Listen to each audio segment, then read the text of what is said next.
there, my name is Chelsea Cole. I am the blogger behind A Duck's Oven and the recent cookbook author of Everyday Sous Vide, It's All French to Me.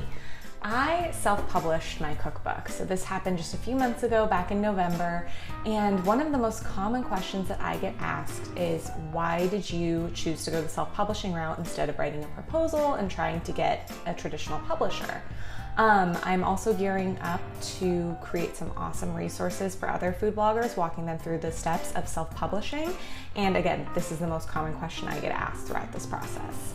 So I wanted to take the time to tell you what I considered when I decided to self-publish instead of attempting to get a publisher to be interested in what I was interested to. So let's walk through that together today.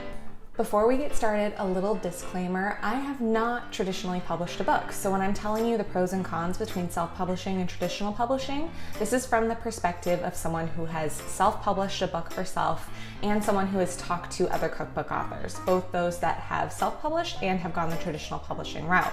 I actually had a friend of mine, Diane Morgan, kind of look over my notes for this before I got started to make sure she was in agreement. She's published 18 books through traditional publishing, so I would say she's a bit of an expert in this arena. So first, let's go over the pros and cons of self-publishing. First pro, you get to write about whatever you want to write about. No publisher has any say in the content of your book. It's all what you're passionate about, what you think is going to resonate with your audience. And from there, that goes for your title, the style of your photography, the recipes themselves. That is all within your control. It's 100% yours. The next thing, you get to own the look and feel of your book. So my book is unique. It is pink. All of the photography in this book is pink and yellow and really, really feminine.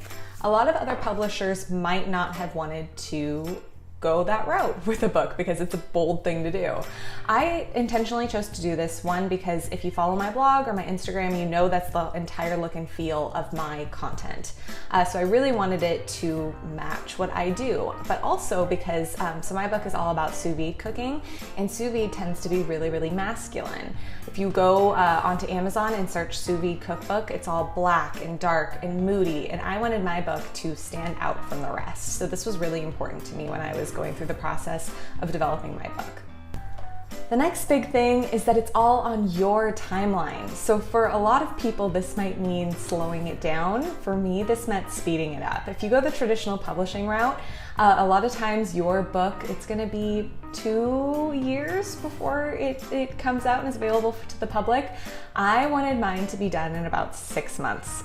So that just meant it was all up to me and how quickly I was willing to work and how much time I was willing to put into it. I decided in actually about a year ago this month that I was really going to do this and got started in earnest in May of 2018.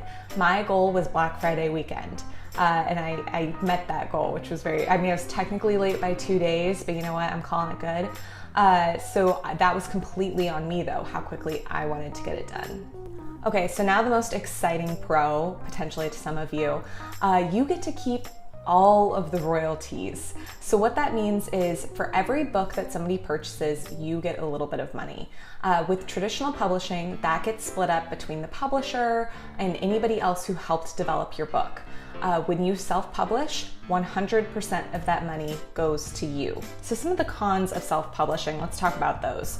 So your distribution is not going to be as great with self-publishing. Typically, so I self-publish through Amazon, through their self-publishing platform called KDP, Kindle Direct Publishing.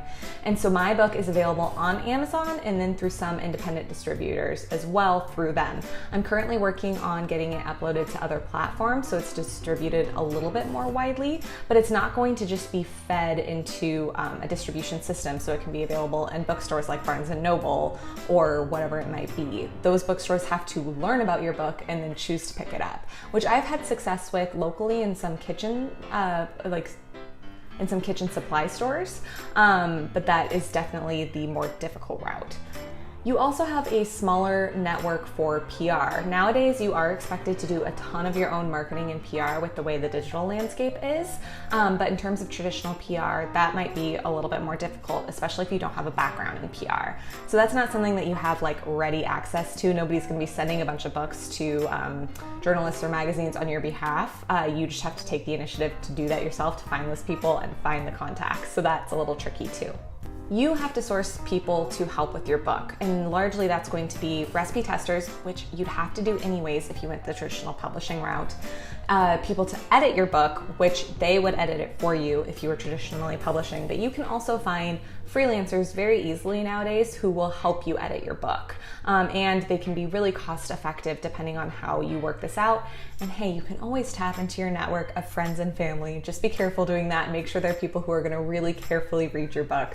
I had very generous parents who really combed through my book multiple times because they are saints. And my husband is a high school teacher, and a lot of his students volunteered to help edit the book as well, which was very nice. So this can be a tricky one depending on your personality type. You have to project manage this entire process yourself. So back to what is considered a pro, it's all on your own timeline, can also be a con depending on who you are. I used Asana and Google Docs just to help me crank this out and get it done. And I really lived by those timelines. I had a few hiccups along the way that ended up pushing things back, but then I would work my butt off to kind of get myself caught up again. So it can be really difficult to project manage this all by yourself. You are accountable to you and only you. The other thing is here, you don't get an advance. So if you go the traditional publishing route, you are given an advance before you start working on your book to kind of help fund the process. I will say, so I was reached out to by a publisher once my book was out to kind of do a V2 of my book. Advances are not very big. I knew that with some work I could make that advance back after I'd sold, I think it was about 500 copies of my own book. So it wasn't that appealing for me to do that. Not to mention, you are responsible for your own photography, for your own recipe development, and nowadays often you're responsible for hiring an indexer. So if you want to source out the photography, if you want to source out the indexing, anything like that, that's coming out of that advance anyways. So that really gets eaten into. So honestly, it's not that helpful unless you're somebody like Chrissy Teigen or a big food blogger who has a massive audience. That's really valuable to a publisher. You're more likely to get a bigger advance then, but if you don't, then it doesn't really add up to all that much. And once you've paid yourself back from the advance and those royalties start coming in, they're gonna be teeny tiny compared to what it could be if you self-published. So ultimately, I'll say this, it depends on what you want to get from writing a cookbook. And it depends on your personality, your work ethic, what drives you.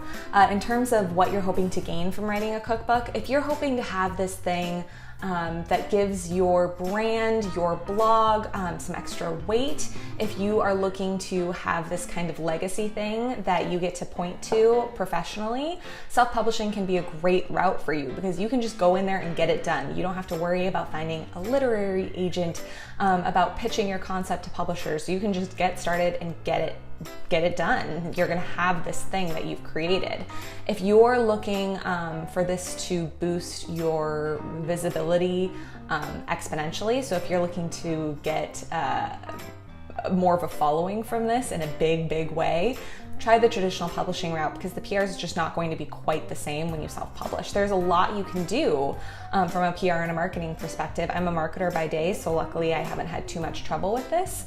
And I've gotten some amazing opportunities, like I've gotten to go on local TV a few times. I've been interviewed on several podcasts. I've had a few write-ups online, which has been awesome. And that all is plenty for me because now this book is alive and it's done, and it didn't take me potentially 3 years from the start of pitching literary agents and sending things to publishers and waiting and then finally getting started, but having to wait some more.